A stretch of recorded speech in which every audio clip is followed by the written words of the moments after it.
Ассалаумағалейкум баршаға. Бүгін мен сіздерге мемлекеттен беріліп жатқан субсидияға қалай запрос жіберудің жолын көрсетемін. Яғни біз ең алғашқы алдымен ИГО порталын ашып аламыз. Одан кейін мына оң жақта төбеде қараңыздар, кіру деген бар. Кіру пәрнемесін басамыз.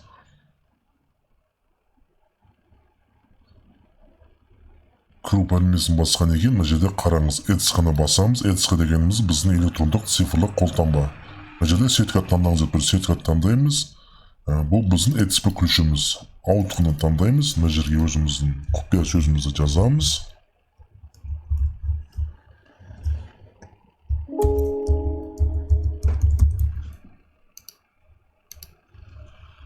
Құпия сөзімізді жаздық. Енді бізді қазір алғашқы бетіне лақтырады ИГО-ның порталдың.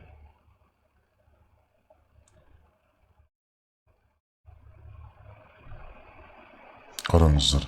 Енді біз екіншіден мынау еңбек.kz-ге кіреміз. Бұл жерге кіргеннен кейін олардың бірінші беті, алғашқы беті осындай болып ашылады. Бұл жерде біз ЕГОВ арқылы кіргеннен кейін біз мына жерде ЕГОВ таңдаймыз. Өйткені біз ЕГОВ арқылы кіріп жатқаннан кейін. Егер сіздер поштамен кірсеңіздер, поштаны таңдайсыздар. Mail.ru бар, Gmail бар. Мына жерде қараңыздар. Енді біз өзіміздің жаңа поштамызды таңдаймыз. еңбек.kz-ге тіркелген кезде пошта арқылы тіркелгенбіз. Мына жерде қараңыздар, субсидируемое рабочее место деген бар. Осыны басамыз. Басқаннан кейін мына жерде ең алғашқы біріншіден біз реквизитті басамыз. Мен өзім реквизитті ашып болғаннан кейін мен сіздерге бүйтіп ашып былай түсіндіріп көрсете салайын. Мына жерде кішкене загрузка болады, қабылдайтын. Жаңа сіздің мына жерде қараңыз, менің атым Ерлан болғандықтан мен ИП Ерлан деп қояды бірінші бетіне.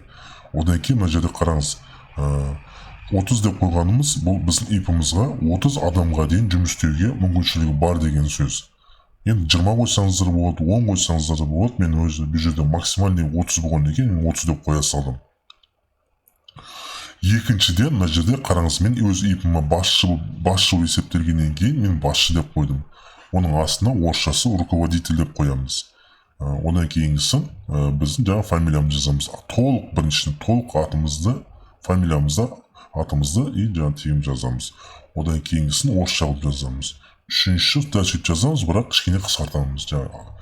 Орынбаев, мысалы Орынбаев или Боранбаев болса, жаңа Т.Н деген сияқты. Үшінші, төртінші мына жерде контакт телефон, ол біздің өзіміздің нөмірімізді жазамыз. Одан кейін мына жерге бүгін мен қай күннен бастап аштым нөмір жария еттім. 25-01-2023-тен бастап мен жария етіп бастадым, болды. Нөмір 1 жарлығы деген сияқты қойып кетесіз. Соның орысшасын жазасыз. Ат 25-01-2023 деп. Одан кейін сіздердің жаңа тұрғылықты местаңыз, былай айтқанда прописка дейді ғой, көп жерде. Тұрғылықты местаңыз жазасыз, жаңа мысалы Шымкент қаласы, еңбек ауданы 23 или 18 шағын аудан мөлтегі деп кете бересіздер, жаңа дом жазасыздар, пәтер жазасыздар. Соны орысшалап астына қайталайсыздар, жаңа орысшалап. Жаңа город Шымкент, Еңбекшинский район, улица такой-такой, дом такой, пәтер осындай деп қайталайсыз. Одан кейін ИИК дегеніміз, бұл біздің сізді Каспийма или Народный банк болса, соның өзінің KZ-тен басталатын шот нөмірін қоясыз. KZ-тен басатын нөмірді өздеріңіздің приложенияларыңыздың арқылы көрсеңіздер болады. Или Каспийдің өзінің ішін, банк ішін таңдайсыз, сол жерде реквизит деген бар, соның ішінен көрсеңіз болады. KZ деген. Сол реквизит деген нөмір осы жерге түседі. Астындағы бетке ол қай банк таңдасаңыз өзі автоматтық түрде түседі. Одан кейін сохранить басасыздар. Сохранить басқаннан кейін мына жерде уже заявка деген кіреміз. Заявка кіргеннен кейін біз қараңыз, добавить заявканы басамыз. Мен жеке кәсіпкер болғаннан кейін ИП Ерлан деп қойдым. Түркістан облысы, Қазығұртский район, мына жерде Қазығұрт деп таңдаймын. Село Қазығұрт. Одан кейін финансы год 2023. Одан кейін мына жерде қараңыз, мен өзімнің жаңағыдай, мына жерде көп жерде былай түсіндіріп айтады, негізінде ол дұрыс емес. Общественная работа деп таңдамайсыздар, бұл жерге социально рабочее место деп қоясыздар. Соны жерде көп адам қате жібереді. Бұл сіздер қазір запрос жүргеннен кейін 20-20-ға барады да, 20-20 тексергеннен кейін сіздерге кішкене қиын болады. бұл жерге негізінен социальный рабочий место деп таңдайсыздар. Ол общественный деп еместер, социальный.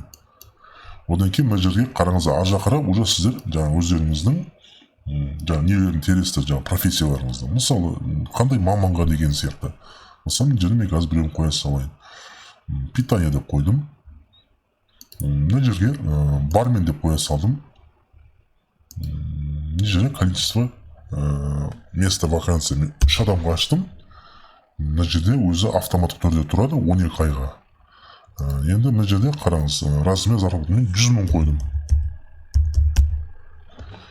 Одан кейін мына жерге общий, средний деп общий бар ма? 1 по 11-12 класс қоя салыңыздар, оңай болу үшін. Енді мына жерге автомат түрде өзі шығады, қандай қайсысын қойсаң. Ручной қойсаңыздар да болады, былай таңдасаңыздар да болады. Одан кейін мына жерге астына түссеңіздер, мен фамилиям жазылып тұр. Енді мына жерге должностьта мен мысалы директор деп қоямын. Директор деп қояйын. Жерге менің телефоным түседі астына. И мына жерде сохранить басасыздар. Сохранить мына жерде қою керек, қараңыздар. Мына жерге пунктуальный қоясыздар ма или өзіңіз қоясыздар. Мен мысалы біріншісін қоя салайын. Одан кейін сохранить басасыздар. Мен сохранитті бастым. Енді мына жерде қараңыз. Біз жібергеннен кейін нені жаңағыда заявканы мына жерде қараңыздар. Действие деген басасыздар да, и мына жерде қараңыздар. Подписать и отправить дейді. Соны басасыздар. Окей басасыздар. И мына жерге жаңағы ключтің РСА деген басасыздар. И жаңағы нені тересіздер, парольдеріңізді қайталап, пароль тересіздерді окей басасыздар. И бұны жаңағы 20-20-ға отправка етеді. Шақтағылар сіздердің заявкаларыңыз көріп қабылдайды. Егер қабылдамаған жағдайда 20-20-ға барып, өздеріңіздің жаңағы жсыңызды, ат жөніңізді или кәсібіңіздің атын жазсаңыз, сол базасына шығып тұрады. Сол жерден ертерек қойсаңыздар да болады. Егер бұл сіздерге пайдалы ақпарат болса, каналымызға тіркеліп, подпис жасап, лайк басып, қолдап кетіңіздер. Сіздердің әрбір лайктарыңыз біз үшін үлкен мүмкіншілік тудырады бізге, арғап түсіндіруге сіздерге.